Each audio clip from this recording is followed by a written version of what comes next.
My name is Lydia Walker, and I'm 31 years old. For the first time in my life, I can say I have a home that's truly mine. Not rented, not borrowed, not something I was merely allowed to exist in, but mine. A modest three-bedroom house with peeling white trim, a small yard that smells of freshly cut grass and sunlight that pours through the kitchen window each morning. It isn't fancy, but to me, it's freedom measured in square footage. I'd spent years clawing my way here, double shifts, skipped vacations, noodles for dinner kind of years. Every time I passed a for sale sign on my way home from work, I told myself someday. Now standing barefoot on the creaking floorboards, it feels unreal. The mortgage papers are signed, the keys are in my hand, and there's no one left who can tell me I don't deserve this. Unfortunately, peace doesn't last long when you're a walker. My father, Howard, has always been what I'd call a part-time parent, showing up when there's attention to gain, vanishing when real effort's required. He's 62 now, remarried, and still manages to make everything about himself. My stepmother, Sharon, on the other hand, is a walking symphony of self-importance. She's 58 but dresses like she's auditioning for her 20s. Perfect nails, permanent smirk, and that sharp perfume that lingers long after she leaves a room. And then there's my half-sister, Brittany, Sharon's daughter, from a previous marriage. 29 years old, constantly online, and perpetually on the edge of another crisis she expects everyone else to fix. I learned early that my father's world revolved around Sharon and her perfect little family. After my mother died in a car accident when I was 5, he remarried so quickly it was like grief was just another inconvenience to cross off his list. Sharon never pretended to like me. The first time she looked at me, she said, "I'm not raising someone else's child." 2 months later, I was shipped off to boarding school under the excuse of better education.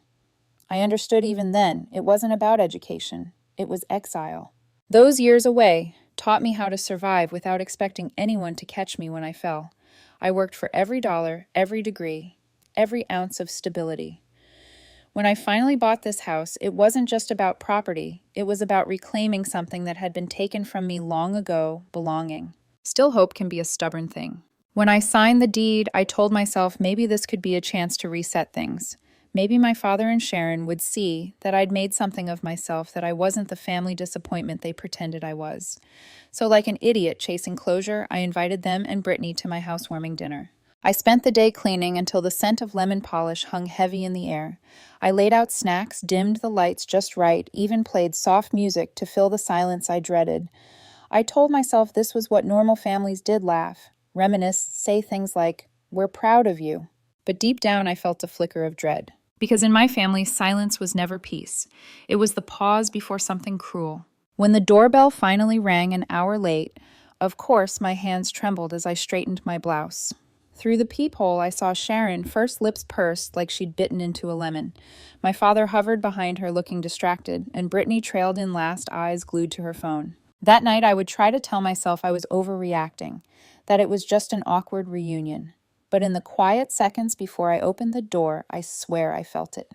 The shift in the air, the warning I didn't want to hear. If I had known what that night would unleash, I would have locked the door instead of opening it. Sharon was the first one to cross the threshold, her heels clicking across my wooden floor like gavel strikes in a courtroom. She paused just inside the doorway, scanning the living room with a sharp, calculating look. I could almost hear her brain assigning value to every item she saw. "Well," she finally said, drawing the word out like a sigh, "this is cozy." Her smile didn't reach her eyes.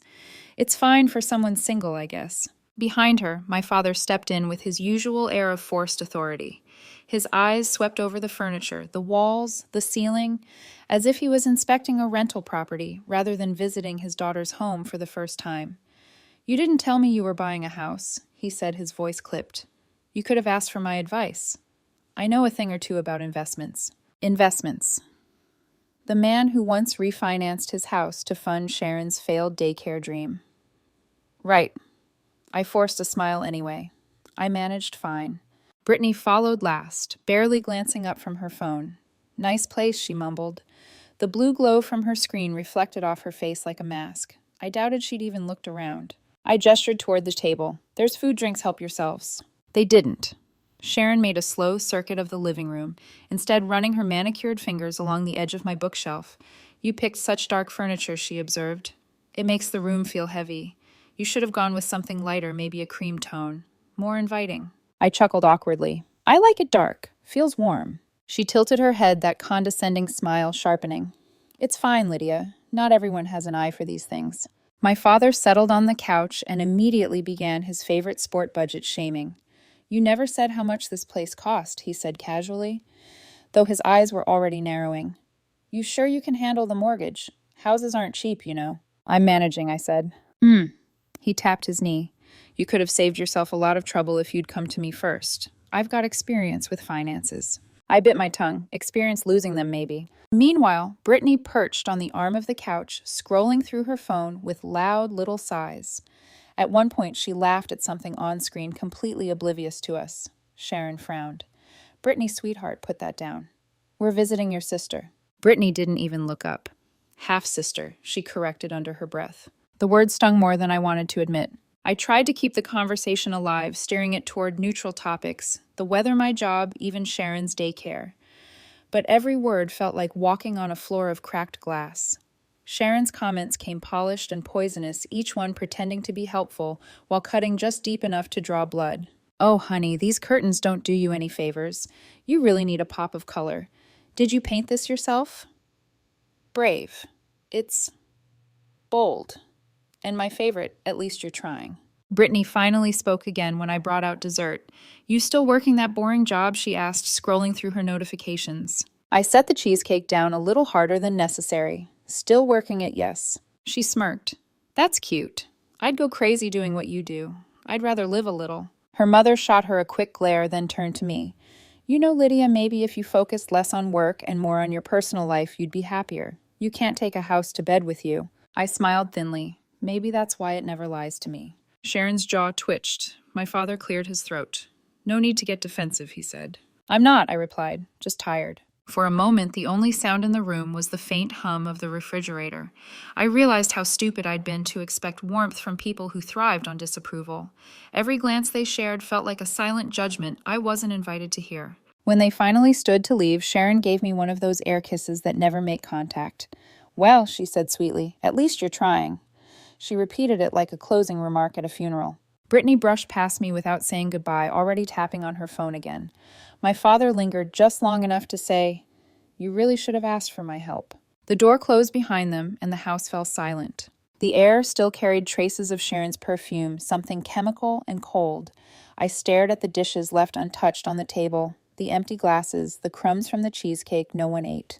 For a long while, I just stood there listening to the echo of their voices fading through the walls. I'd invited them here to prove something, to show I'd made it, to maybe feel like I belonged somewhere again.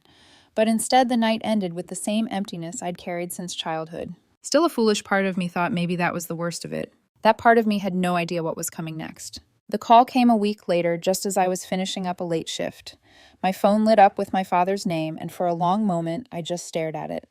I should have let it go to voicemail. I should have known better. But old habits die hard. Hey, Dad, I said, finally balancing the phone on my shoulder while I locked the office door. We need to talk, he said, his tone unusually serious. Tonight. I frowned. About what? Not over the phone. Just come by. He didn't ask if I was free, didn't care that I was tired. Just expected obedience, like always. Against my better judgment, I agreed. Maybe deep down, I still hoped this would be one of those rare moments when he actually acted like a father. The drive to his house felt longer than usual. The street lamps cast long shadows across the cracked pavement, and by the time I pulled into the driveway, my chest was tight with dread. The house looked exactly as I remembered. It dated, cluttered, and suffocatingly familiar. Plastic flamingos still stood in the yard, their pink bodies dulled by dust. When I stepped inside, the air was heavy. Sharon and Brittany were already seated on the couch. Neither smiled.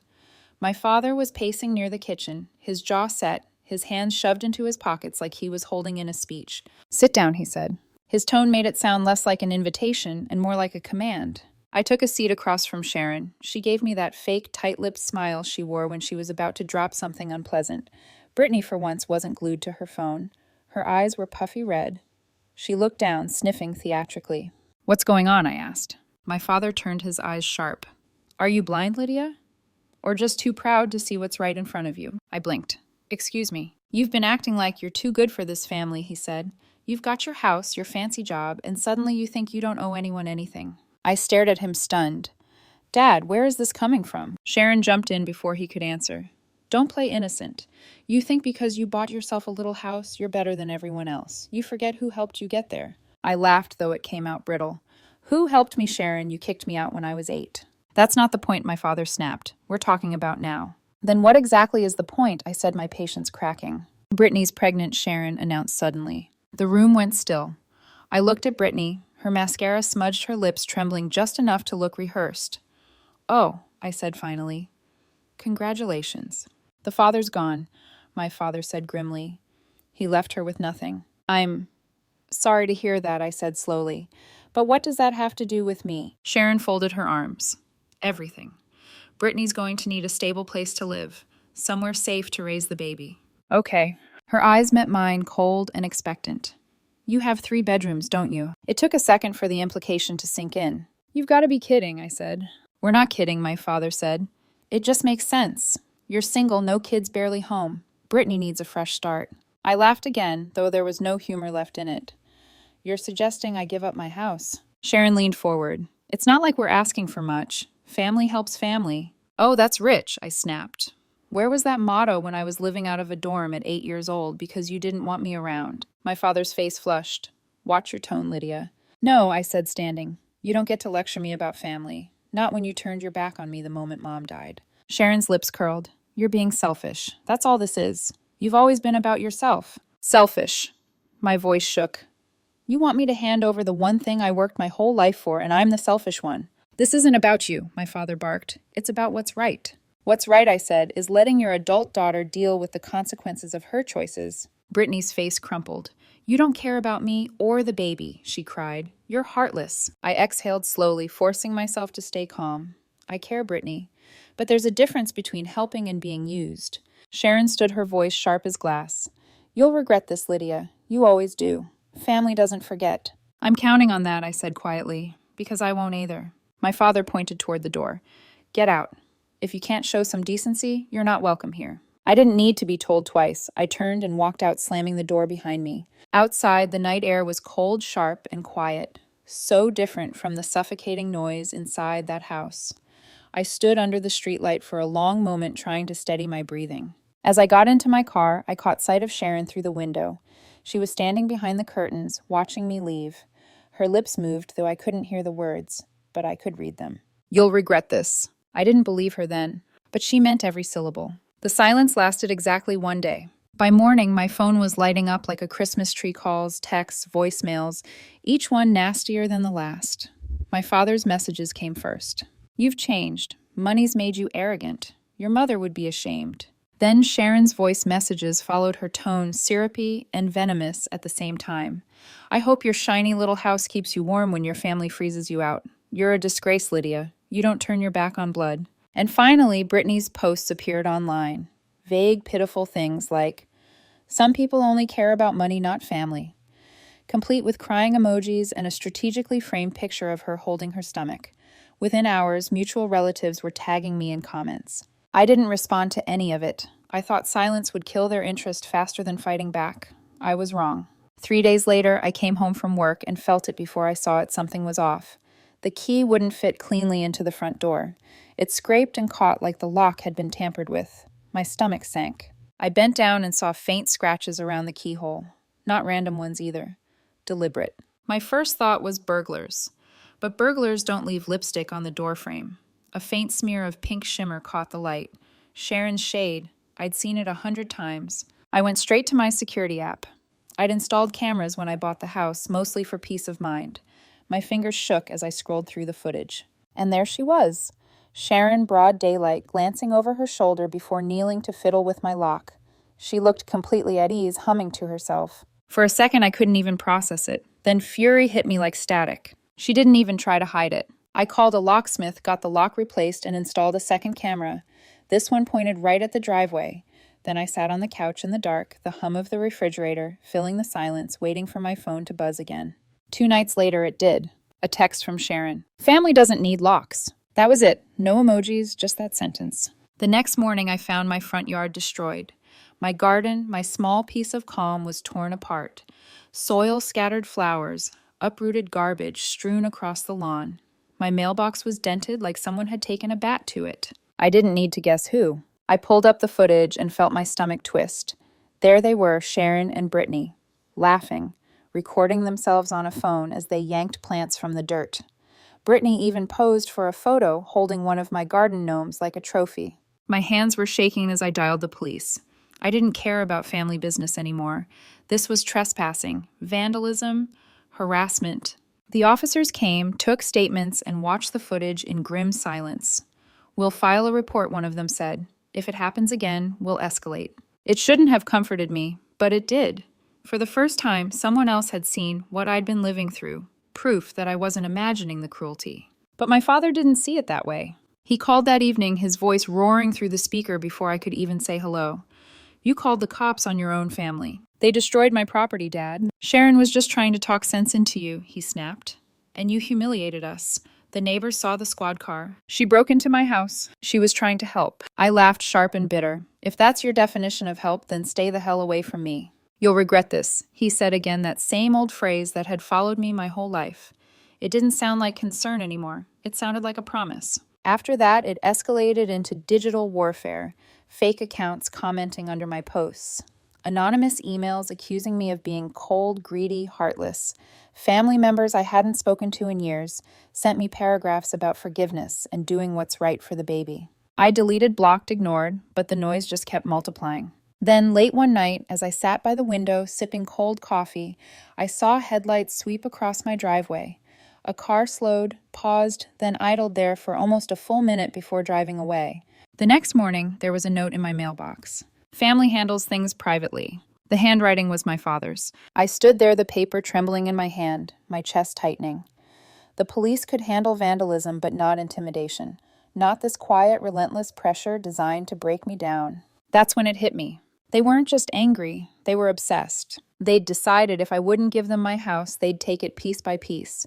My peace, my reputation, my safety. And deep down I knew this was only the beginning. It happened on a Tuesday night, one of those heavy, airless evenings where the world feels too still. I'd been sitting on the couch with the TV on mute, scrolling through emails, when a sudden thud rattled the window. Then came shouting. At first I thought it was just someone arguing down the street. But the voice grew louder, angrier, and the words started to make sense. "Come out, I know you're in there." My stomach dropped. I crept to the window and pulled the curtain back, just enough to see. A man stood in the middle of my lawn, pacing like a caged animal. His fists were clenched, his face red, his movements jittery and erratic. He was shouting something about Brittany, her name sharp and ugly in his mouth. "You think you can ruin her life and just hide," he yelled. "She told me everything, you miserable." The rest was lost in incoherent rage. I froze, heart pounding. Who the hell was this? I cracked the door just an inch, my voice shaking. "Can I help you?" He spun toward me, eyes wild. "Oh, you can help all right. You're the one who kicked her out, aren't you? Left her pregnant and desperate." It hit me all at once. Brittany. Of course. She dragged one of her clients, one of her customers, into this. "Look," I said, keeping my voice steady. "I don't know what she told you, but whatever it was, it's not true. I have nothing to do with her situation." "Liar," he shouted, taking a step onto the porch. "You think you can just ruin people and walk away? She's crying her eyes out because of you." Every word felt like gasoline on a fire. I slammed the door and locked it, backing away as the pounding began. "Come out," he screamed. "Face me." The walls trembled under his fists.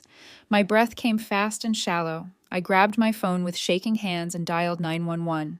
"There's a man outside my house. He's shouting, threatening me," I told the dispatcher, my voice barely coherent. "Please, just hurry." She stayed on the line, her voice calm and practiced, asking me questions to keep me grounded. "Stay inside. Doors locked. Officers are on the way." The pounding grew louder, more frantic. I could hear the crunch of gravel as he kicked at the steps, my whole body tensed, waiting for glass to shatter. And then finally the sound I'd been praying for, sirens. The man's shouting faltered. He turned toward the street, eyes darting. "You think this is over?" he barked, backing away. "She said you'd ruin everything. You'll pay for this." 2 patrol cars pulled up, lights flashing red and blue across the front of my house. The man threw his hands up in exaggerated surrender, yelling something about misunderstandings as the officers approached. Within minutes, he was cuffed and shouting over his shoulder as they led him away. I stood behind the glass, shaking, watching the scene unfold like a nightmare I couldn't wake from. One of the officers came to the door afterward. "You okay, ma'am?" I nodded automatically. My voice barely worked. He said Brittany sent him. The officer exchanged a look with his partner. You want to press charges? I hesitated. Can I just file a report for now? He nodded. That's fine. We've got him in custody. You're safe. But that word safe felt like a lie the moment he said it. After they left, I walked through the house, turning every lock twice, checking every window. But the silence that followed wasn't peace anymore. It was emptiness. The house that had once felt like my sanctuary now felt like a target painted bright red. I sat down on the couch, staring at the reflection of the flashing lights fading off my windows. I thought about the years I'd spent earning this place. Every late night, every promotion, every quiet dream of being untouchable. And now here I was, afraid to sleep under my own roof. By morning, the decision was made. When my realtor picked up, I didn't hesitate. I'm selling, I said. My voice was calm, steady, final. She didn't ask why. She just said, I'll come by with the paperwork this afternoon. Over the next few weeks, I packed up my life. Room by room, I boxed away memories I'd barely had time to make. The house sold faster than I expected. Fair price, decent buyer. But none of it mattered. The day I handed over the keys, I stood in the doorway one last time. The air still smelled faintly of lavender and lemon polish, the same scent I'd filled it with before that first family visit. Only now it carried something else too, the echo of voices that never should have crossed my threshold.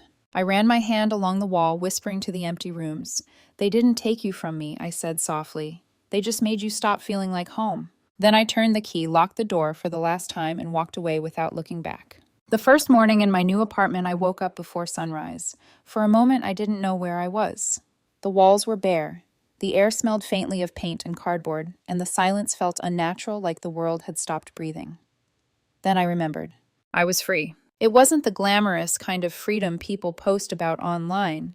It was smaller, quieter, heavier. The kind that comes after you've lost something you built with both hands. The place wasn't much a one-bedroom in a quiet town 2 hours away, but there was no noise from neighbors, no flashing headlights in the driveway, no texts vibrating at 2 a.m., accusing me of ruining anyone's life. Just stillness. I made coffee, sat by the window, and listened to the hum of the city below. It felt unfamiliar, but that unfamiliarity was what I needed. For the first few nights, I barely slept. Every creak made me flinch. Every time the pipes groaned, I imagined footsteps outside my door. It's strange how fear lingers even after the threat is gone, but little by little it started to fade. I unpacked slowly, carefully. Like if I moved too fast, I'd break the fragile piece I'd bought myself. Photos of my mother went on the shelf first. Her smile, soft and warm, filled the room with something human again. For the first time since she died, I didn't feel like she was part of some painful memory. She was just there, watching over me. Weeks passed. No messages, no surprise calls, no one banging on my door.